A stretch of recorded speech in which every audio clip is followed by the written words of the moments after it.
कुरान सुना रहा हूं। अल्लाह फरमाता है कि जब तौबा सच्ची करता है ना कोई बंदा, अल्लाह फरमाता है इल्ला मन ताबा व आमना व अमिला अमलन सालिहा फउलाइका युबद्दिलुल्लाहु सय्यिआतिहिम हसनात व कानल्लाहु गफूरर रहीमा।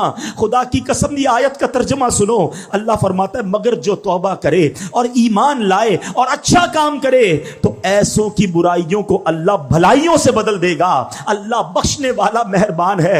यानी सिर्फ गुनाह मुआफ नहीं फरमाएगा, अल्लाह गुनाहों को नेकियों से बदल देता है। Only there are two conditions कि तौबा कर ले और अब अच्छे काम करे, अब बुरे कामों की तरफ ना जाए। सुनो, क़यामत का दिन होगा। प्यारे आका साहबा को एक वाकया सुना रहे हैं। फरमाते हैं, हदीस का खुलासा है कि एक बंदा अल्लाह की बारगाह में हाजिर हुआ। अल्लाह फरमाएगा अपने गुनाह बता, कौन कौन से गुनाह किए हैं। वो बंदा डरते डरते डरते अपने सगीरा गुनाह बताएगा, अपने छोटे गुनाह बताएगा। अल्लाह, वो डर रहा होगा।